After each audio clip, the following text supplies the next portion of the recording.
Today is February 2nd, 2024. We are here at the Beaver Creek Chamber of Commerce studio. My name is Mary McKinley. I am the Public Outreach Program Coordinator for the Greene County Record Center and Archives, and I am here today with Kathy. Kathy, would you like to introduce yourself? Why, certainly.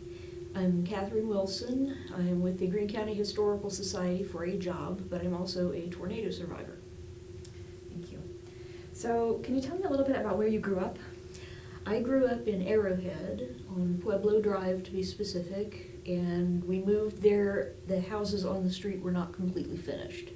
We moved there in 1966. So I've either lived or worked in Xenia most of my adult life. Can you tell me a little bit about your childhood in Xenia, or background in Xenia? Well, like I said, we moved there very early on, and we were friends with all the kids growing up, and there seemed to be a lot of kids growing up in that area at the same time. We all went to the same elementary school, and we went to each other's houses and rode bikes up and down the streets, kind of typical childhood stuff. I do have a younger sister, so we played a lot together as well, and I was and am very bookish, so I sat in my house in the outside. If Mom said go outside, I usually went outside with a book. How old were you when the tornado occurred? I was 9. I was in 4th grade. Do you remember much about what your other hobbies were around the 4th grade time? What was going on kind of in your life prior to that? It's strange, but I don't remember a lot of my everyday life before the tornado. I remember a few things like being in a play when I was in kindergarten. I played Babe the Big Blue Ox in the kindergarten play. Just silly things like that. I remember square dancing in gym class. Just basic stuff. Looking out the window and wishing I was outside during school, or being really cold in the elementary school room or whatever. Just little bits of pieces of things. But I do remember reading a lot, and as I said, I still do that. So I was kind of a boring child, I guess. I don't know.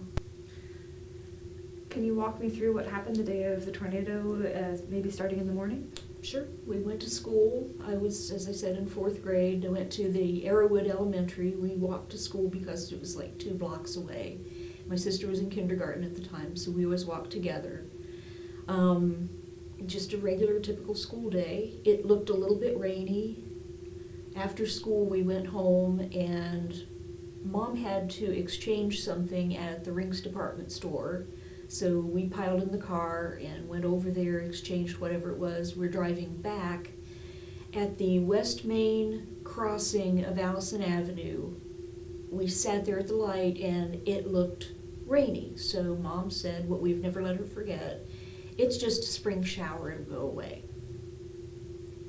Later events, obviously, kind of proved that wrong. But at the time, we just kind of drove back home. My sister and I went outside to play, and it just got increasingly dark and stormy, and it started to rain more, so we came back in the house.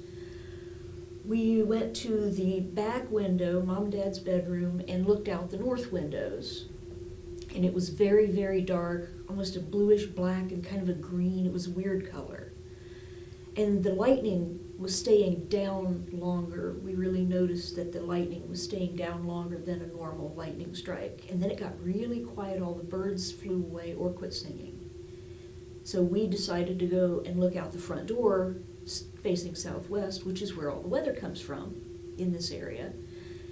And there was this big gray boiling cloud.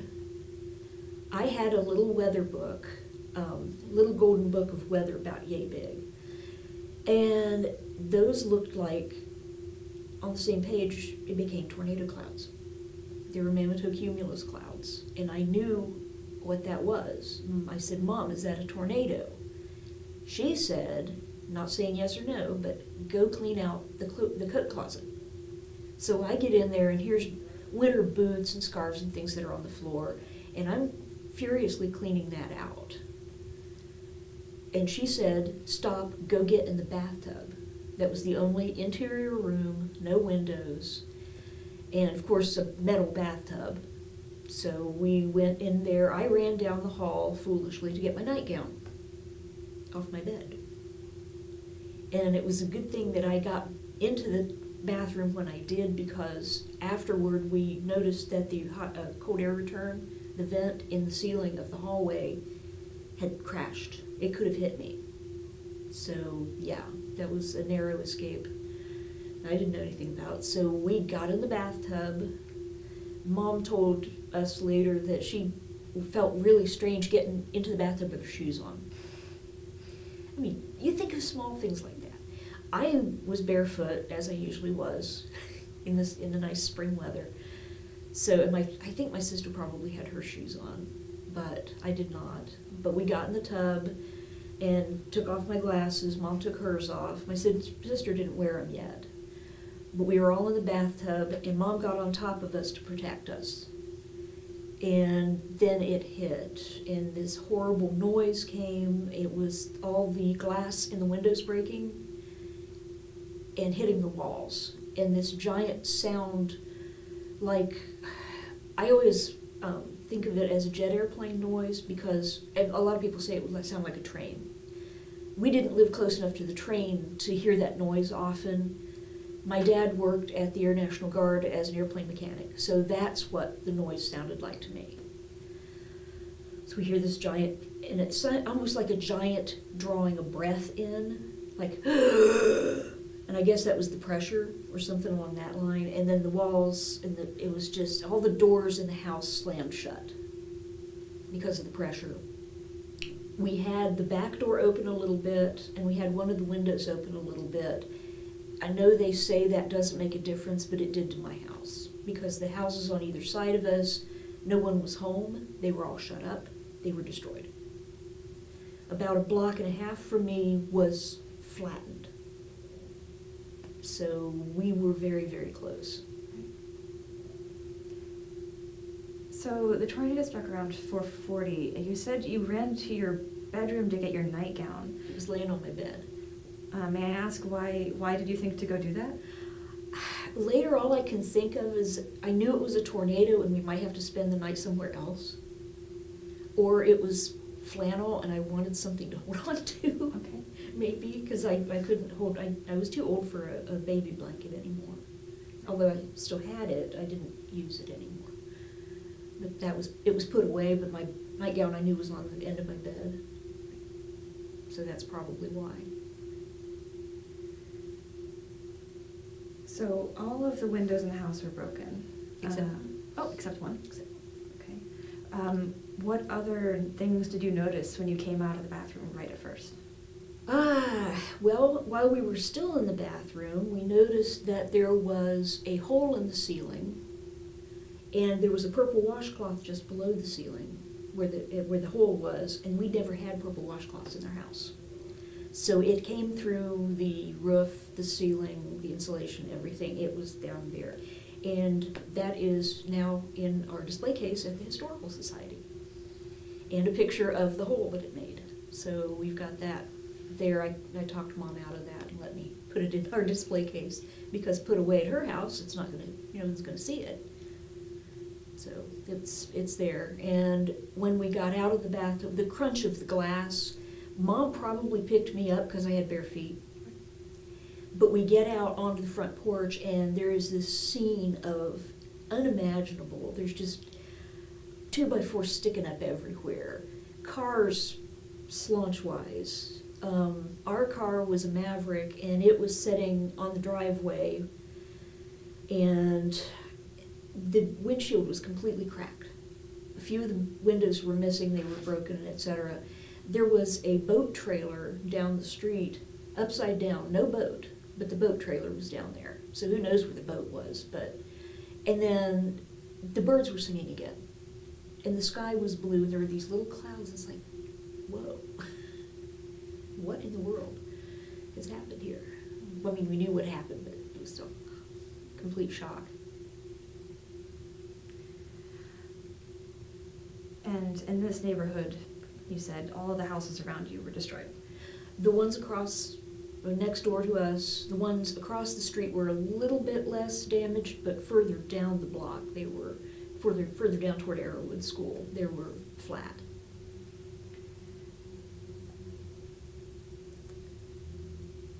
Can you describe for me what it was like in the days and weeks after the tornado? Well, the same day we got in the car with the smashed-in windshield, and my sister went to sleep in the back seat among all the broken glass, and I'm sitting up in the front, and Mom is trying to drive to my aunt's house in Beaver Creek.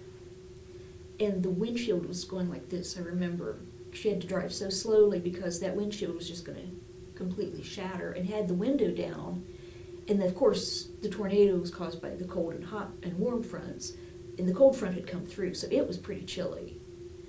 So she's trying to look out the window and look through the windshield and be like this down just to be able to see. We came the back ways. We did not try 35. There was no way. Even though we were past where the train had derailed closer to town, so we didn't have to deal with that. We came the back way, and I don't remember how we came. Probably came down Dayton Xenia. Got somehow that way down Dayton Xenia Road. She lived on Honey Locust off of Dayton Xenia way further down, where 675 goes through now. There was no 675 at the time. But we went that way, and my aunt thought my sister was dead because she was asleep in the back seat. She couldn't see her. So I'm sure there was a tearful reunion between the sisters. It was my mom's sister. And my uncle also worked at the Air National Guard base with Dad, not in the same department, but at the same place. So he wasn't home either. So that was the day of. And how quickly did you leave, or did your mother pack you up to go to your aunt's house? Was that just Well, immediately? No. It was probably a couple hours later, because Dad came home and met up with Mom. The kids in the neighborhood went 2 doors down from us. There was a house that was not destroyed. It was in a little better shape than ours. So all the neighborhood kids were there. So we were kind of with our friends for a while, and we were talking, what happened, did your house, So someone was going to Blanchester, Ohio, and I heard in my little mind Manchester, which is where my grandparents lived. Oh, you're going to Manchester? I'm going with you. And Mom's like, no, you're not. You're going to go with us to Aunt Ronnie's house. Okay. So that was interesting. But I think it has to have been a couple hours later, because it was April, so it was starting to get dark, I think, when we got over there. But it was light enough to be able to see, I think, as I remember. And did you then stay at the aunt's house? Yes, we stayed there all summer. I finished school up in Parkwood Elementary in Beaver Creek, and my sister went to kindergarten at Ailey Chapel. I don't know why they may have had too many kids in the kindergarten, I don't know. But she rode with the girl across the street who lived there in Beaver Creek, and she rode the bus, and I walked up to elementary school and finished up the year there. But we would come back on the weekends and work on the house. And I remember getting a stomachache every time we came back, because it was just so scary to be among all that again. So, yeah. So you were going to a different elementary. Were your other classmates, were some of them there as well, or were you completely new classmates? One guy had moved in like 2nd grade, so I knew him. But that was it. I was completely the new kid. We played Star Trek, and I was always the alien. They pushed me down. It was kind of a bullying situation, like I hadn't been through enough already, but there was one teacher that was very, very good about kind of making allowances for me, being so new. So that was nice. I remember the John Denver Poems, Prayers, and Promises album. She played, it was called The Box. It's a poem. And I remember her playing that. It's about the Vietnam War. Now I know that, but at the time it was just like John Denver's voice was just so calming and soothing. So I do remember that. And I remember being able to play handbells. they had a handbell choir, and I got to do that. That was kind of fun. So there were good points, but then there was the day I walked home, having been pushed down. I was bleeding from my forehead, and I was just like, okay, I went to the school nurse, and they sent me home. So I walked back, head bleeding. That was rough. We didn't have counseling. If they did, they didn't offer it to the kids that weren't going to school in the remaining schools that Xenia had. Of course, 9 of the 12 schools were either destroyed or damaged so badly they couldn't use them. Right. Were you able to salvage any of your personal belongings from the house? Oh, yes. Yeah, we had some stuff. There were some things. My Barbie country camper had little pieces of shingle embedded in it, in the plastic, so I remember that. One of Dad's crayon portrait when he was a young man had, I don't know how it got through the glass. It probably blew around the glass, and on the picture there were little pieces of shingle in it. So that was kind of scary. When Mom and Dad moved in 1994, after Dad retired, Mom was digging out some plants to take with her to their new house. She found a spoon that was about 1.5 feet driven down into the ground. And it was our pattern from '74. Yeah. So there were pieces and parts that we had. I think we probably had to get some new clothes because they would have had insulation and just crap in them. Can I say crap on TV? Absolutely. Okay. Do you remember how your parents were affected afterward in those weeks when you were staying with your aunt? Were they with you? Oh, yes, absolutely. Yeah, Mom and Dad lived there with us, so we weren't by ourselves. But they probably went, when we were at school, they may have gone over to the house to fix it up. And Dad would have had to work. So, I mean, Mom was a stay-at-home mom, which that's lots of work in itself. But, yeah, I don't know. I mean, I know their reactions because I've heard it afterwards, but I don't know it from the time.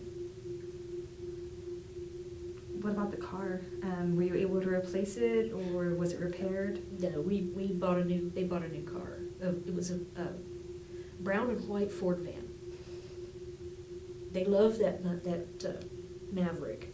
It was kind of a bluish green. It was really pretty. It was almost new, and then it wasn't. But we've got pictures of the car and how smashed in it was. But yeah, the van probably served us for another 4 or 5 years. It wasn't that pretty little Mustang, Maverick. What about local friends and family? I know you weren't with your classmates after that, but do you know how they were affected at the time?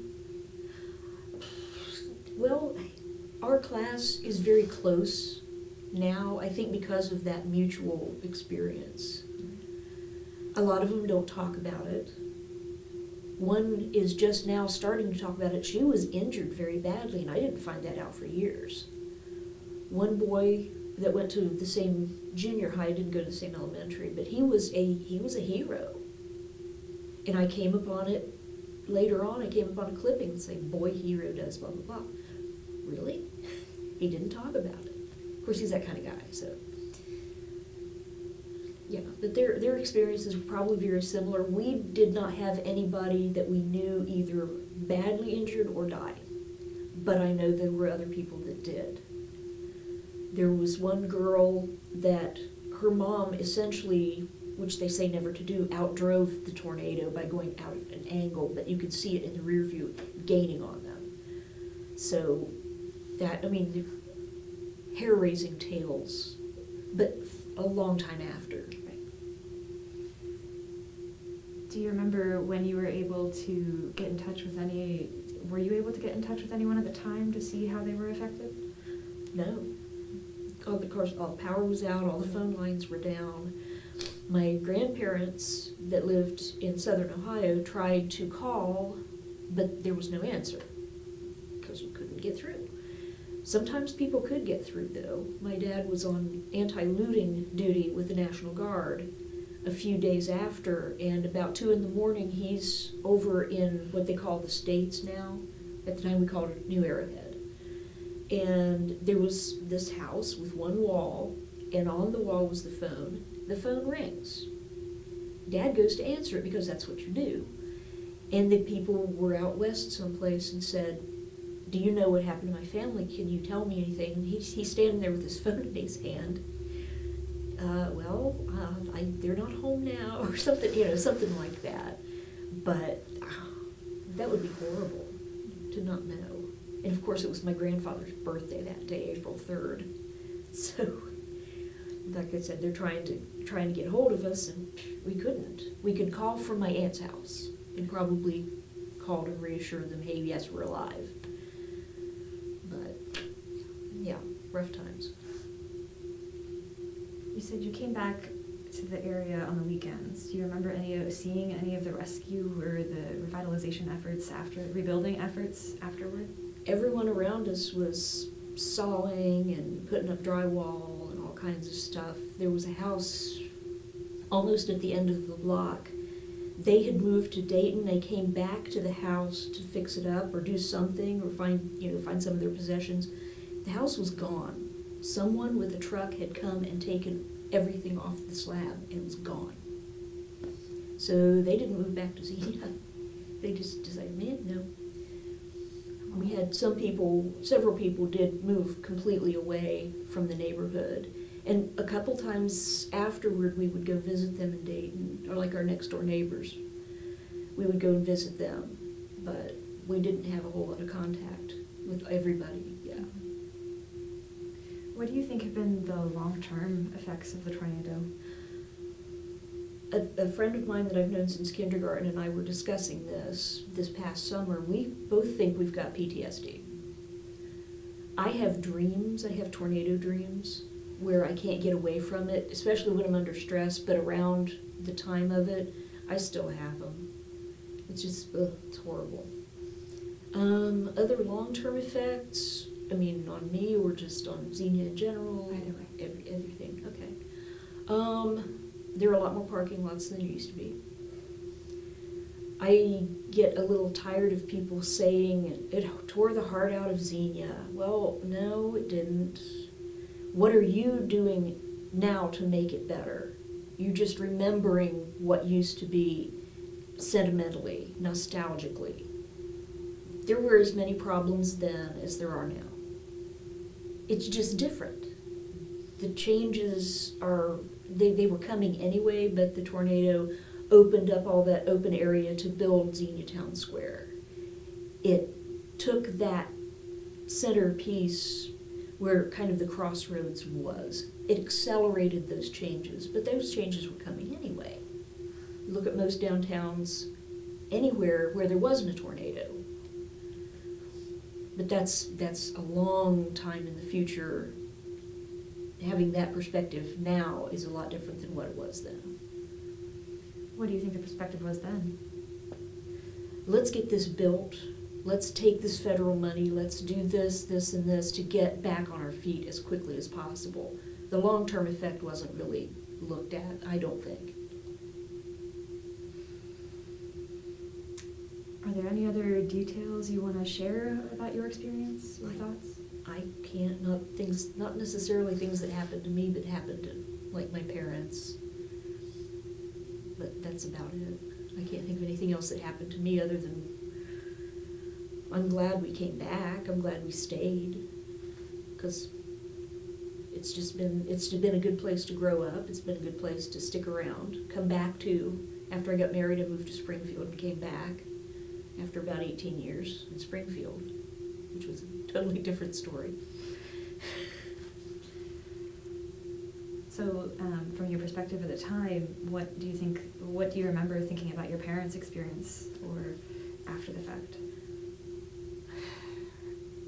I was grateful to Mom for saving us, essentially. Of course God saved us, but through Mom. Mom was an agent in that. And having the presence of mind. Dad had brought home a disaster preparedness brochure about a month before. and Mom had read it.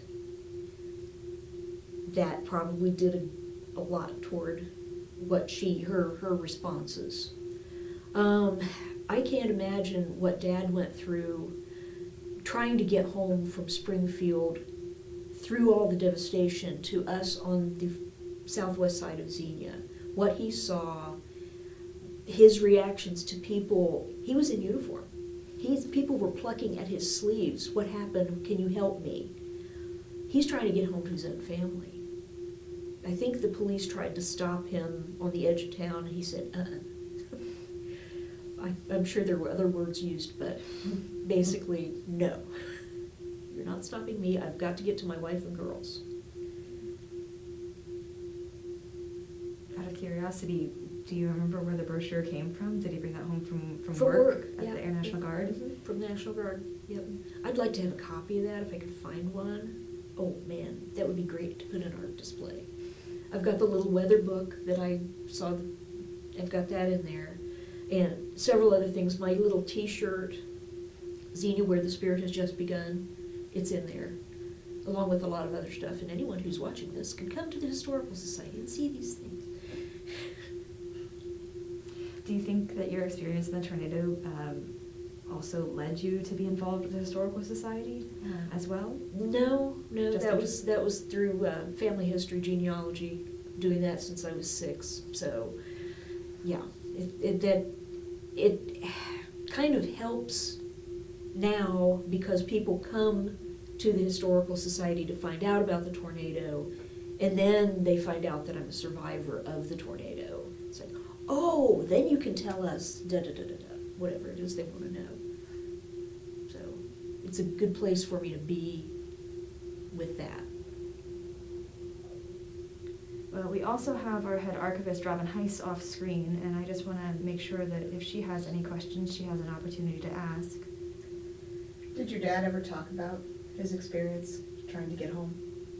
Yes, but reluctantly. About, I think it was the 45th or the 40th anniversary of the tornado, the Ohio National Guard was doing a project on it and doing videos, or a piece for the Ohio National Guard magazine, something along that line. And I got him to actually tell them what he went through. So it was, I think it was 40 or 45 years after. He would tell little bits and pieces, but the full impact of it, he's never really talked about. Because I can imagine it would have been shattering.